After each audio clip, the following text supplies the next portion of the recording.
നമസ്തേ, എല്ലാ പ്രേക്ഷകർക്കും നമസ്കാരം. ഇന്ന് ഞാൻ പറയാൻ ഉദ്ദേശിക്കുന്നത് സ്വർണ്ണപ്പണയ വായ്പ എടുക്കുമ്പോഴുള്ള അതിൻ്റെ പലിശയുമായിട്ട് ബന്ധപ്പെട്ട കാര്യങ്ങളാണ്. നമുക്കറിയാം, നോട്ട് നിരോധനത്തിന് ശേഷവും കോവിഡിന് ശേഷവും സാമ്പത്തികപരമായിട്ട് നമ്മളെല്ലാവരും വളരെയധികം ഞെരുക്കത്തിലാണ്. ഒരു പരിധിവരെ നമ്മളെ പിടിച്ചു നിർത്തുന്നത് മലയാളികളെ സംബന്ധിച്ചിടത്തോളം ഒരു പ്ലസ് പോയിൻറ്റും മൈനസ് പോയിൻറ്റും എന്ന് പറയുന്നത് സ്വർണത്തിൻ്റെ ഒരു ബലമുണ്ട്. എത്രയും പെട്ടെന്ന് നമുക്ക് ലിക്വിഡ് ക്യാഷായിട്ട് മാറ്റാൻ പറ്റുന്നതാണല്ലോ സ്വർണം. അതാണ് അതിൻ്റെ ഒരു അഡ്വാൻറ്റേജ് എന്ന് പറയും. അതിൽ നമ്മൾ ഇപ്പോൾ ഒരു സ്വർണ്ണപ്പണയത്തിന് വേണ്ടി നമ്മളൊരു സ്വർണ്ണപ്പണയ സ്ഥാപനത്തിലോട്ട് ചെല്ലുമ്പോൾ കറണ്ട് റേറ്റ് ഒരു 18% വിചാരിക്കുക. അവരുടെ റേറ്റ് ഓഫ് ഇൻട്രസ്റ്റ് 18% എന്ന് പറയുമ്പോൾ 12 മാസത്തേക്ക് 18 രൂപ എന്ന് പറയുമ്പോൾ ഒരു മാസത്തേക്ക് 18/12 18/12 എന്ന് പറയുമ്പോൾ അതിൻ്റെ ലോവസ്റ്റ് ഫോം 3/2 3/2 3/2 എന്ന് പറയുമ്പോൾ 1.5%. ഒരു മാസത്തേക്ക് 1.5%. കഴിഞ്ഞ വീഡിയോയിൽ ഞാൻ പറഞ്ഞിരുന്നു 1.5% എന്ന് പറയുമ്പോൾ 1.5/100 എന്ന് പറയുമ്പോൾ 0.015. അതാണ് അതിൻ്റെ ഡെസിമൽ ഇക്വലൻസ്. അതിൽ 1.5% എന്ന് പറയുമ്പോൾ 0.015. അങ്ങനെയാണെങ്കിൽ ഒരു പവൻ സ്വർണം നമ്മൾ സ്വർണ്ണപ്പണയമായിട്ട് വായ്പ എടുക്കാൻ വേണ്ടി നമ്മൾ നമ്മുടെ നാട്ടിലെ ബാങ്കിൽ ചെല്ലുന്നു. ഇപ്പോഴത്തെ കറണ്ട് റേറ്റ് സ്വർണത്തിൻ്റെ ഏകദേശം 66,000 രൂപയോളമാണ്. അങ്ങനെ വരികയാണെങ്കിൽ നമുക്ക് പൈസ അത്യാവശ്യമായതുകൊണ്ട് നമ്മളൊരു 50,000 രൂപ അവരോട് പറയുന്നു തരാൻ. അവർ 50,000 രൂപ നമുക്ക് തരുന്നു. അങ്ങനെയാണെങ്കിൽ അത് ഇൻട്രസ്റ്റ് റേറ്റ് 18% ആണെന്ന് പറഞ്ഞു per annum. Annually, compounded annually എന്ന് പറയും. കോമ്പൗണ്ടഡ് ആനുവലി ഉണ്ട്, കോമ്പൗണ്ട് ഹാഫ് ഇയർലി ഉണ്ട്, കോമ്പൗണ്ടഡ് ക്വാർട്ടർലി ഉണ്ട്, കോമ്പൗണ്ടഡ് മന്ത്ലി ഉണ്ട്. പലപ്പോഴും നമ്മൾ സൈൻ ചെയ്ത് കൊടുക്കുമ്പോൾ നമ്മളിതൊന്നും നോക്കാറില്ല. കാരണം നമുക്ക് പൈസയുടെ അത്യാവശ്യം കൊണ്ടാണല്ലോ പറയുന്നത്. അന്നേരം 50,000 രൂപ നമ്മൾ വായ്പ എടുക്കുന്നു സ്വർണ്ണപ്പണയ സ്ഥാപനത്തിൽ നിന്ന്. ഇന്നത്തെ ദിവസം ഒരു മാസം കഴിയുമ്പോൾ നമ്മൾ ബാങ്കിലോട്ട് ചെല്ലുന്നു. എത്ര രൂപ അടയ്ക്കേണ്ടി വരും? ഞാൻ പറഞ്ഞു 12 മാസത്തേക്ക് 18 രൂപ, ഒരു മാസത്തേക്ക് 18/12 എന്ന് പറയുമ്പോൾ 3/2 എന്ന് പറയുമ്പോൾ 1.5%. 1.5% എന്ന് പറയുമ്പോൾ 1.5/100 എന്ന് പറയുമ്പോൾ 0.015. അന്നേരം ഈ 50,000ൻ്റെ മൾട്ടിപ്ലിക്കേറ്റിംഗ് ഫാക്ടർ ഒരു മാസം കഴിയുമ്പോൾ നമ്മൾ സ്വർണ്ണപ്പണയ സ്ഥാപനത്തിലോട്ട് നമ്മൾ ആ പണം അടച്ച ശേഷം തിരിച്ച് സ്വർണ്ണമെടുക്കാൻ ചെല്ലുമ്പോൾ എത്ര രൂപയാണ് അവർ ഇൻട്രസ്റ്റ് എന്ന് എമൗണ്ട് എത്രയാണെന്ന് ചോദിച്ചാൽ 15,000 × 1 + 0.015 എന്ന് പറയുമ്പോൾ 50,000 × 1.015. അങ്ങനെയാണെങ്കിൽ ഇത് മന്ത്ലിയാണ് നമ്മളിത് കോമ്പൗണ്ട് ചെയ്യുന്നു എന്ന് പറയുമ്പോൾ, അതായത് കൂട്ടുപലിശ കണക്കാക്കുന്നത് മന്ത്ലിയാണെന്ന് പറയുമ്പോൾ നമ്മൾ ഒരു കാര്യം മനസ്സിലാക്കിയിരിക്കുക. ഇത് മുതലിൻ്റെ കൂടെ ഓരോ മാസവും കഴിയുമ്പോഴും ആ പലിശ അതിനോട് ചേർക്കപ്പെടും. അതിൽ അടുത്ത മാസം മുതൽ ഈ മുതലും പലിശയും ചേർത്ത പുതിയ തുകയായിരിക്കും ആസ്പദമാക്കിയായിരിക്കും പലിശ കണക്കാക്കുന്നത്. അതാണ് കോമ്പൗണ്ടഡ് മന്ത്ലി എന്ന് പറയുമ്പോൾ അർത്ഥം. അതിന് നിങ്ങൾ ഇന്നത്തെ ദിവസം 50,000 രൂപ പലിശയ്ക്ക് നമ്മുടെ ബാങ്കിൽ നിന്ന് എടുക്കുന്നു. അത് കോമ്പൗണ്ടഡ് മന്ത്ലി എന്ന് പറയുമ്പോൾ ഒരു വർഷം കഴിയുമ്പോൾ അത് എത്ര രൂപ ആയി എന്ന് ചോദിച്ചാൽ 50,000 × 1 + 0.15 എന്ന് പറയുമ്പോൾ 50,000 × 1.015 അതെത്ര എന്ന് ചോദിച്ചാൽ 59,781 രൂപ വരും. അതാണ് മന്ത്ലി കാൽക്കുലേറ്റ് ചെയ്യുമ്പോൾ അതിൻ്റെ എമൗണ്ട് എന്ന് പറയും. ഇനി അടുത്തത് പറയുന്നു. അതാണ് മന്ത്ലി കാൽക്കുലേറ്റ് ചെയ്യുമ്പോൾ അതിൻ്റെ എമൗണ്ട് 59,781 രൂപ. അത് ക്വാർട്ടർലി കണക്കാക്കുന്നു. ക്വാർട്ടർലി എന്ന് പറയുമ്പോൾ 4/1 മാസം എന്ന് പറയുമ്പോൾ 12/4 12 മാസമാണല്ലോ. 12നെ 4 കൊണ്ട് ഡിവൈഡ് ചെയ്യുന്നു എന്ന് പറയുമ്പോൾ 3 മാസം. ത്രൈമാസികമായിട്ട് കണക്കാക്കുന്നു. അങ്ങനെ വരുമ്പോൾ റേറ്റ് പെർസെൻറ്റേജ് എത്രയാണെന്ന് ഞാൻ പറയുന്നു കേട്ടല്ലോ. അതിന് 12 മാസത്തേക്ക് 18 രൂപ. അങ്ങനെയാണെങ്കിൽ 3 മാസത്തേക്ക് എത്രയാണെന്ന് ചോദിച്ചാൽ 18/4. 18/4 എന്ന് പറയുമ്പോൾ 9/2, 9/2. അതിൻ്റെ 9/2 എന്ന് പറയുമ്പോൾ 4.5%.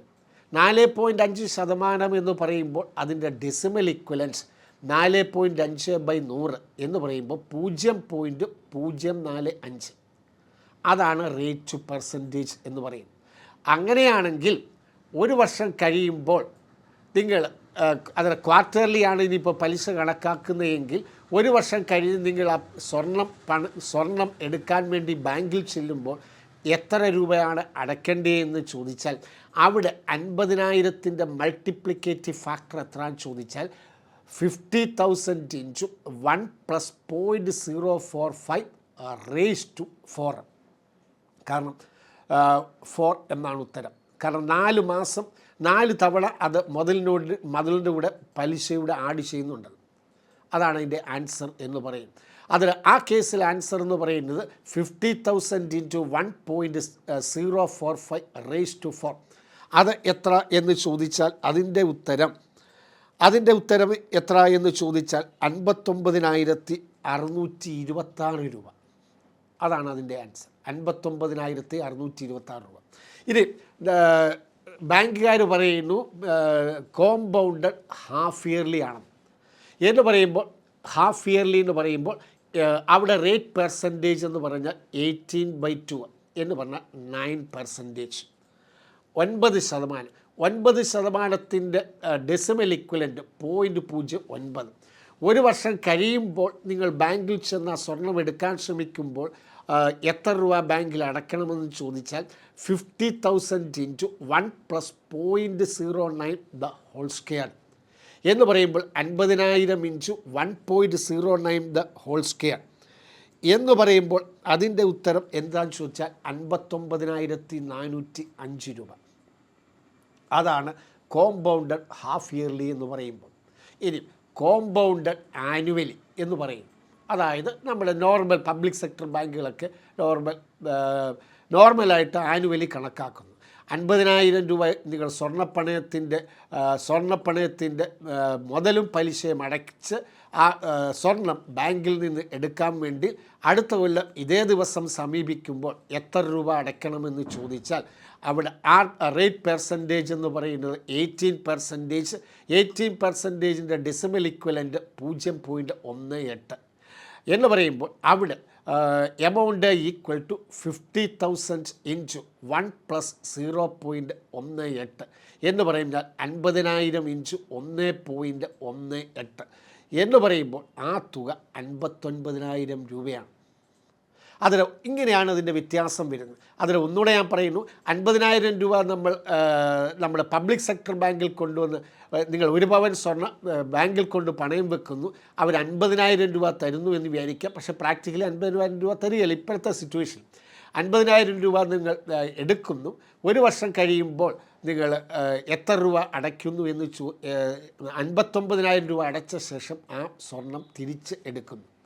അതാണ് കോമ്പൗണ്ടഡ് ആനുവലി എന്ന് പറയുന്നത്. കോമ്പൗണ്ട് ഹാഫ് ഇയർലി എന്ന് പറഞ്ഞപ്പോൾ ഞാൻ പറഞ്ഞു ആ എമൗണ്ട് എന്ന് പറയുന്നത് 59,405 രൂപ കൂടുതലാണ് കോമ്പൗണ്ട് ഹാഫ് ഇയർലി വരുമ്പം. അത് ക്വാർട്ടർലി വരുമ്പോൾ 59,626 രൂപ എന്ന് പറഞ്ഞാൽ 626 രൂപ കൂടുതൽ. ഇനി കോമ്പൗണ്ടഡ് മന്ത്ലി എന്ന് പറയുമ്പോൾ 59,781 രൂപ എന്ന് പറഞ്ഞാൽ 781 രൂപ കൂടുതൽ ആണ് ആനുവലിയെക്കാട്ടിലും. അതിൽ നമ്മളൊരു സ്വർണ്ണപ്പണയത്തിന് വേണ്ടി ബാങ്കിനെ സമീപിക്കുമ്പോൾ അത്യാവശ്യക്കാരനാകുന്ന നമ്മൾ ചിലപ്പോൾ റേറ്റ് ചോദിക്കാറില്ല. എങ്ങനെയാണ് പലിശ കണക്കാക്കുന്നതിന് നമ്മൾ നിർബന്ധമായിട്ടും അതിനെക്കുറിച്ചൊന്ന് ചോദിച്ച് മനസ്സിലാക്കിയിരിക്കുന്നത് എപ്പോഴും നല്ലതാണ്.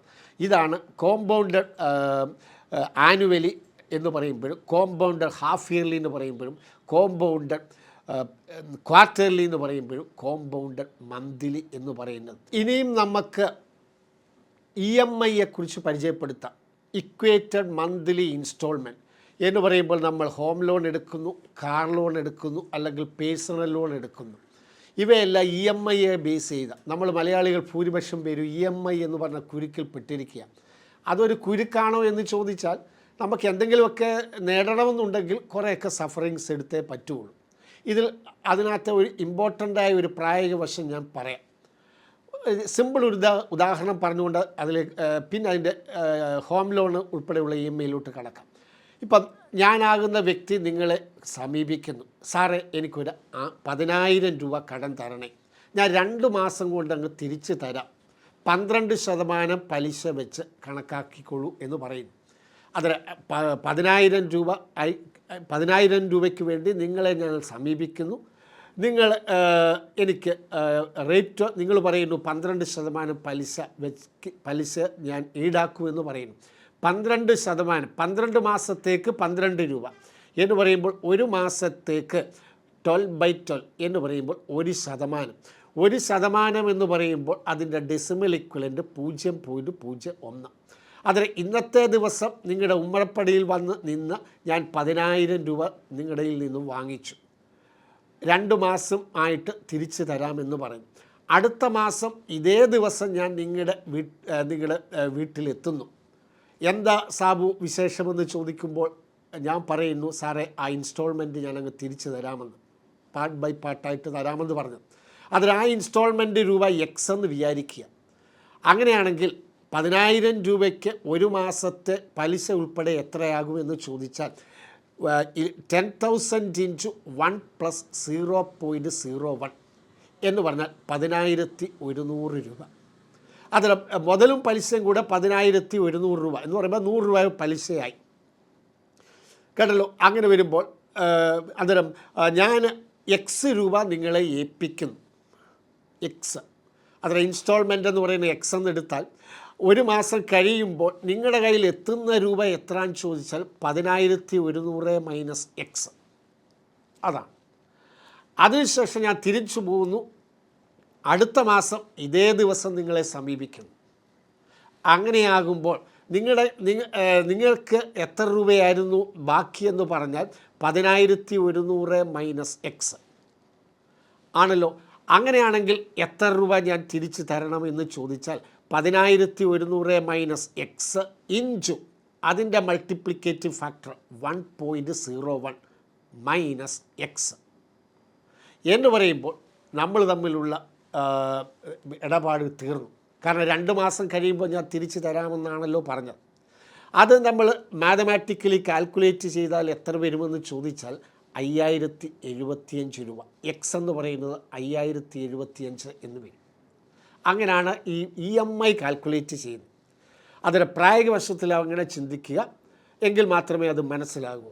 അങ്ങനെ പറഞ്ഞുകൊണ്ട് ഹോം ലോൺ എന്ന് പറയുന്ന കാര്യത്തിലേക്ക് കടക്കുന്നു. നമ്മളെല്ലാവരും ഹോം ലോൺ എടുത്തിട്ടുണ്ട്. ഞാൻ പ്രാക്ടിക്കലി പറയാം, എനിക്ക് ഫ്ലാറ്റ് ഉണ്ടെന്ന് പറയാൻ വേണ്ടി നിങ്ങളോട് പറയാൻ വേണ്ടിയിട്ടല്ല ഇതിനകത്ത് പറയുന്നത്. ഇതിനകത്തേക്ക് ചില സാമ്പത്തിക വശം നമ്മൾ അറിയാൻ വേണ്ടിയിട്ടാണ് ഈ കാര്യം പറയുന്നത്. 2013 ലൂലു മാളിൻ്റെ സമീപമായിട്ട് ഒരു ഫ്ലാറ്റ് ഞാൻ വാങ്ങിക്കേണ്ടി വന്നു. 2015 ലൂലു മാൾ തുടങ്ങുന്നത്. ഞാൻ വാങ്ങിക്കുന്ന സമയത്ത് ബിൽഡർ പറഞ്ഞിരുന്നു, DP വേൾഡ് എന്ന് പറഞ്ഞ Dubai DP world Vallarpadam container ടെർമിനലാണ് അന്നത്തെ ഇമ്പോർട്ടൻ്റ് ആയിട്ട് ഹൈലൈറ്റ് ചെയ്തിരുന്നത് ബിൽഡർ ഹൈലൈറ്റ് ചെയ്യുന്നത്. ലൂലു മാൾ ഇല്ല. അങ്ങനെ വന്നപ്പോൾ ഞാൻ ഏകദേശം 30 ലക്ഷം രൂപയോളം ഹോം ലോൺ എടുത്തു ബാങ്ക് മുഖാന്തരം. 30 ലക്ഷം രൂപ. 8% അന്നത്തെ റേറ്റ് പെർസെൻറ്റേജ് എന്ന് പറയും. ഇന്നിപ്പോൾ 2025 ഏകദേശം 12 വർഷത്തോളം കഴിയുന്നു. ഈ 12 വർഷവും ഞാൻ EMI ആയിട്ട് 30,000 രൂപ വെച്ച് മാസം അടയ്ക്കുന്നുണ്ട്. 30,000 രൂപ വെച്ച് മാസം അടയ്ക്കുന്നു. ഇപ്പോൾ കറൻ്റ്ലി ഞാൻ എൻ്റെ ഹോം ലോണിൻ്റെ ബാലൻസ് നോക്കിയാൽ 10 ലക്ഷം രൂപയോളം ഉണ്ട്. എന്ന് പറഞ്ഞാൽ ഞാൻ ഏകദേശം 40 മുതലും പലിശയും കൂടെ ചേർത്ത് ഈ 11 വർഷം കൊണ്ട് 40 ലക്ഷം രൂപയോളം അടച്ചു കഴിഞ്ഞു. അതിൽ 30 ലക്ഷം രൂപ എടുത്തതിന് ബദലായിട്ട് 40 ലക്ഷം രൂപയോളം അടച്ചു. ഇനി 10 ലക്ഷം രൂപയുടെ ബാക്കിയുണ്ട്. അത് 2028 ആ EMI തീരുകയുള്ളൂ. ഞാൻ അടച്ചു തീരുമ്പോൾ ഈ 30 ലക്ഷത്തിന് കറസ്പോണ്ടിങ് ആയിട്ട് ഏകദേശം 52 ലക്ഷം രൂപയോളം ഞാൻ അടയ്ക്കേണ്ടി വരും. അതാണ് എന്ന് പറയുമ്പോൾ 22 ലക്ഷത്തോളം കൂടുതൽ അടയ്ക്കേണ്ടി വരും. അതാണ് അതിൻ്റെ പ്രായോഗിക വശം. നമ്മളെപ്പോഴും പ്രാക്ടിക്കലി മനസ്സിലാക്കിയിരിക്കുക, നമ്മൾ EMI മുടക്കുമ്പോൾ ബാങ്കിൻ്റെ റെപ്രസെൻറ്റേറ്റീവ്സ് നമ്മളെ വിളിക്കുമ്പോൾ അവരെ കയറി നമ്മൾ ഫയർ ചെയ്യാൻ ഇടയാകരുത്. കാരണം ഇക്വേറ്റർ മന്ത്ലി ഇൻസ്റ്റാൾമെൻറ്റിൻ്റെ പ്രത്യേകത അതെ. നമ്മൾ എത്ര രൂപ ലോൺ എടുക്കുന്നോ അതിൻ്റെ മൾട്ടിപ്ലിക്കേറ്റീവ് ഫാക്ടർ 0.8, 0.75 അല്ലെ 0.8 അത്രയും തന്നെ പലിശ ആയിരിക്കും. അതാണ് അതിൻ്റെ പ്രാക്ടിക്കൽ വശമെന്ന് പറയും. അത് നമ്മൾ അതിനോട് ആ രൂപത്തിൽ അങ്ങനെ വരുമ്പോൾ നമ്മളൊരു ഹോം ലോണോ കാർ ലോണോ എടുക്കുമ്പോൾ, എസ്പെഷ്യലി ഹോം ലോൺ എടുക്കുമ്പോൾ 15 വർഷം അല്ലെ 20 വർഷ കാലയളവിൽ ബാക്കിയുള്ള എക്സ്പെൻസിനും ബാക്കിയുള്ള ചിലവുകൾ അത് കണ്ട് ചുരുക്കിയേ പറ്റുള്ളൂ. ഇന്നത്തെ പ്രാക്ടിക്കൽ സിറ്റുവേഷനിൽ നോക്കിക്കഴിഞ്ഞാൽ നമ്മുടെ മലയാളികൾ ഭൂരിപക്ഷം പേരും വിദേശ പഠനത്തിന് വേണ്ടി 30 ലക്ഷവും 50 ലക്ഷം രൂപയൊക്കെയാണ് ലോൺ എടുക്കുന്നു. അതിനെ ഒന്ന് ആലോചിച്ച് നോക്കി അതിൻ്റെ മുതലും പലിശയുമായിട്ട് എത്ര ലക്ഷം രൂപ തിരിച്ചടക്കണം. അങ്ങനെ വരുമ്പോൾ വളരെ സെൻസിറ്റീവായ ഒരു വിഷയമാണ് അക്കാര്യത്തിൽ. ഇനി അതിൻ്റെ ഒരു പ്രാക്ടിക്കൽ പോയിൻ്റ് ഓഫ് വ്യൂലോട്ട് പറയാം. ഇന്നത്തെ ദിവസം നിങ്ങളാകുന്ന ബാങ്കിൽ നിന്ന് ഞാൻ 30 ലക്ഷം രൂപ കടം എടുക്കുന്നു ഹോം ലോണായിട്ട്. 30 ലക്ഷം രൂപ അത് 15 വർഷം കൊണ്ട് ഞാൻ തിരിച്ചടയ്ക്കാമെന്ന് നിങ്ങളോട് പറയുന്നു. അതിന് റേറ്റ് പെർസെൻറ്റേജ് 8%. 8% എന്ന് പറയുമ്പോൾ 8.08. 8%-നെ ഞാൻ മാസത്തിലോട്ട് കൺവേർട്ട് ചെയ്യുന്നു. 12 മാസത്തേക്ക് 8 രൂപ. അങ്ങനെയാണെങ്കിൽ ഒരു മാസത്തേക്ക് 8/12. 8/12 എന്ന് പറയുമ്പോൾ ലോവസ്റ്റ് ഫോം 3/4. 3/4 എന്ന് പറഞ്ഞാൽ 0.75. 0.75 എന്ന് വരും. അതിന് 8/12 എന്ന് പറയുന്നത് 2/3, നോട്ട് 3/4. 12 മാസത്തേക്ക് 8% പലിശ എന്ന് പറയുമ്പോൾ ഒരു മാസത്തേക്ക് 8/12 എന്ന് പറയുമ്പോൾ 2/3. 2/3 എന്ന് പറയുന്നതിൻ്റെ ഡെസിമൽ ഇക്വലൻ്റ് 0.666 എന്ന് പറയും. എന്ന് പറയുമ്പോൾ 0.67 എന്ന് പറയുമ്പോൾ ഇന്നത്തെ ദിവസം നിങ്ങളാകുന്ന ബാങ്കിൽ നിന്ന് 30 ലക്ഷം രൂപ ഞാൻ ലോൺ എടുത്തു എന്ന് വിചാരിക്കുക. അടുത്ത മാസം ഇതേ സമയമായപ്പോൾ ഈ അതിൻ്റെ മുതലും പലിശയും കൂടെ എത്രയായി എന്ന് ചോദിച്ചാൽ 30 ലക്ഷത്തിൻ്റെ മൾട്ടിപ്ലിക്കേറ്റീവ് ഫാക്ടർ എത്ര എന്ന് ചോദിച്ചാൽ ഞാൻ പറഞ്ഞു ഒരു മാസത്തേക്ക് 2/3%. 2/3% എന്ന് പറഞ്ഞാൽ 0.67. 0.67% ഡെസിമൽ ഇക്വലൻ്റ് 0.0067. 0.067 എന്ന് പറയുമ്പോൾ ഒരു മാസം കഴിഞ്ഞ് നിങ്ങളുടെ ബാങ്കിലോട്ട് ഞാൻ കയറി വരുമ്പോൾ മുതലും പലിശയും കൂടെ ചേർന്ന് അത് എത്ര ആകും എന്ന് ചോദിച്ചാൽ 30 ലക്ഷം ഇൻറ്റു 1.0067. 1.0067 എന്ന് വരും. എന്ന് പറയുമ്പോൾ അത് ഒരു 30,20,100 രൂപയോളം വരും. എന്ന് പറയുമ്പോൾ ഇപ്പോൾ ഞാൻ ബാങ്കിലേക്ക് മാസം അടയ്ക്കുന്നത് 30,000 രൂപയാണ്. മനസ്സിലായി? 30,000 രൂപ ബാങ്കിൽ ഞാൻ കൊണ്ടുവന്ന് നിങ്ങളുടെ ബാങ്കിൽ കൊണ്ടുവന്ന് അടയ്ക്കുന്നു. ബാങ്കിൽ കൊണ്ടുവന്ന് അടച്ച ശേഷം ഞാൻ ആ പാസ്ബുക്ക് നോക്കുമ്പോൾ മുതലേൽ എത്ര കുറഞ്ഞു? 9,800 രൂപയെ കുറഞ്ഞിട്ടുള്ളൂ. അല്ലെ 9,000 രൂപയെ കുറഞ്ഞുള്ളൂ. ബാക്കി 21,000 രൂപയും പലിശയാണ്. കാരണം നിങ്ങളോട് വെച്ച കരാർ പ്രകാരം നിങ്ങളത് ഈടാക്കും എൻ്റെ കയ്യിൽ നിന്ന്. ഞാൻ 30,000 അടച്ചു എന്ന് പറഞ്ഞുകൊണ്ട് കാര്യമില്ല. വാക്ക് പറഞ്ഞ പ്രകാരമാണെങ്കിൽ നിങ്ങൾ അതിനകത്തുനിന്ന് ഈ പറയുന്ന 21,000 രൂപ എടുത്തിരിക്കും. അതാണ് അതിൻ്റെ നഗ്നമായ സത്യം. എന്ന് പറയുമ്പോൾ ഞാൻ ഒരു വർഷം എത്ര രൂപ നിങ്ങളുടെ ബാങ്കിലേക്ക് അടയ്ക്കുന്നു? 12 × 30,000, 3,60,000 രൂപ ഞാൻ ബാങ്കിലേക്ക് അടയ്ക്കുന്നു. 3,60,000 രൂപ ബാങ്കിലേക്ക് അടച്ചാൽ എൻ്റെ മുതലേൽ എത്ര കുറയും? 12 × 9,000 എന്ന് പറഞ്ഞാൽ 1,08,000 രൂപ. 3,60,000 രൂപ അടയ്ക്കുമ്പോൾ എൻ്റെ മുതലേൽ കുറയുന്നത് പ്രായോഗിക വശത്തിൽ 1 ലക്ഷം രൂപയേ ഉള്ളൂ. അതാണ് അതിൻ്റെ സത്യം. ഇതാണ് പ്രപഞ്ച സത്യം. അതിന് ഒരു വർഷം കഴിയുമ്പോൾ പിന്നെ 29 ലക്ഷം രൂപ ആസ്പദമാക്കി പിന്നെ പോകുന്നത്. അതായത് നമ്മൾ 15 ലക്ഷം രൂപ 30 ലക്ഷം രൂപ ഹോം ലോൺ എടുത്താൽ അത് മുതലേൽ നമ്മൾ കുറയണമെങ്കിൽ ഒരു 10 വർഷമെങ്കിലും കഴിയണം. അതുവരെ ഇതിങ്ങനെ പലിശയും മുതലും കൂടുതലും പലിശയായിരിക്കും. അതാണ് അതിൻ്റെ പ്രാക്ടിക്കൽ സിറ്റുവേഷൻ എന്ന് പറയുന്നത്. അതാണ് മാത്തമാറ്റിക്സ് എന്ന് പറയുന്നത്. അതിന് ഞാൻ 2013 30 ലക്ഷം രൂപ ഹോം ലോൺ എടുത്തു, 40 ലക്ഷം രൂപയോളം അടച്ചു. ബാങ്കിനെ എനിക്ക് യാതൊരു തരത്തിൽ വഴക്ക് പറയാൻ പറ്റത്തില്ല, വഴക്ക് പറയാനേ പറ്റുകയില്ല. ഇപ്പോൾ അങ്ങനെ 40 ലക്ഷം 30 ലക്ഷം എടുത്തതിൻ്റെ സ്ഥാനത്ത് ഞാൻ 40 ലക്ഷം രൂപയോളം അടച്ചു കഴിഞ്ഞു. ഇനി 10 ലക്ഷം രൂപയോളം ഉണ്ട്. ഈ 10 ലക്ഷത്തിനെ ആസ്പദമാക്കിയാണ് ഇനി ഇൻട്രസ്റ്റ് റേറ്റ് വരുന്നത്. അതായത് ഇപ്പോൾ ഇനിയുള്ള സമയത്ത് 30,000 രൂപ കൊണ്ട് അടച്ചാൽ ഏകദേശം ഒരു 20,000-ഓളം രൂപ മുതലേൽ വീഴും. ബാക്കി 10,000 രൂപയുള്ളൂ കുറഞ്ഞു വരുന്നത്. അത് നമ്മൾ നിർബന്ധമായിട്ട് അറിയേണ്ടതായ ഒരു കാര്യമെന്ന് പറയുന്നതും ഇന്നത്തെ നമ്മുടെ ഈ സാമ്പത്തിക ബുദ്ധിമുട്ട് കാരണം കൊണ്ട് EMIs മുടക്കാറുണ്ട്. മുടക്കി കഴിയുമ്പോൾ ബാങ്കിൽ നിന്ന് തുരുതുരാ വിളി വരും. അത് ബാങ്കുകാരുടെ കുറ്റമല്ല. കാരണം നമ്മൾ ഈ ഡീഫോൾട്ടറായി കഴിഞ്ഞാൽ ഉള്ള ദോഷം എന്താണെന്ന് ചോദിച്ചാൽ ഈ മുതലും ഇതിൻ്റെ പലിശയ്ക്ക് പലിശയുമായിട്ടാണ് അടുത്ത മാസം കയറി വരുന്നത്. അത് വരുമ്പോൾ ബാങ്കും നമ്മളും തമ്മിലൊരു ധാരണയ്ക്കകത്ത് ഒരു അവിശ്വാസം വരികയും നമ്മുടെ വാക്കുകൾ വേറൊരു തരത്തിലോട്ട് അവരോട് തിരിച്ചു പറയുന്നതായ ഒരു സാഹചര്യവും ഉണ്ടാകും. അതുകൊണ്ട് ആ നടപടികളിലേക്ക് പോകാതിരിക്കണമെന്നുണ്ടെങ്കിൽ നമ്മൾ അറിഞ്ഞിരിക്കുക. ഹോം ലോൺ ആണെങ്കിലും കാർ ലോൺ അതിനെ കുറിച്ച് ഇപ്പം ഞാൻ പറയുന്നില്ല. അതിൽ ഹോം ലോൺ നമ്മൾ ഏതൊരു ലോൺ എടുക്കുകയാണെങ്കിൽ പോലും ഇന്നത്തെ സാഹചര്യത്തിൽ നമ്മൾ എത്ര രൂപ ലോൺ എടുത്തോ അതിൻ്റെ 0.8 ടൈംസ് മൾട്ടിപ്ലിക്കേറ്റീവ് ഫാക്ടർ 0.8 അത്രയും രൂപയോളം പലിശയായിട്ടും വരും. അതുകൊണ്ട് നമ്മൾ ലോൺ എന്തു വന്നാലും പട്ടിണി കിടന്നാൽ പോലും ലോൺ മുടക്കാൻ പാടില്ല. കാരണം സിബിൽ സ്കോർ താഴോട്ട് പോകാൻ പാടില്ല. അത് ലോൺ മുടക്കിയെങ്കിൽ ലോൺ മുടക്കം വന്നിട്ടുണ്ടെങ്കിൽ നമ്മളത് ഓവർകം ചെയ്യത്തക്കവണ്ണം വേണ്ടതായ മെൻ്റലി പ്രിപ്പയർഡ് അല്ലെങ്കിൽ ഫിസിക്കലി പ്രിപ്പയർഡായിട്ട് ഇരിക്കുക എന്നുള്ളതാണ് അതിനകത്ത് സത്യം. ഈ കാര്യം നിങ്ങൾക്ക് മനസ്സിലായി എന്ന് വിശ്വസിക്കുന്നു. Thank you.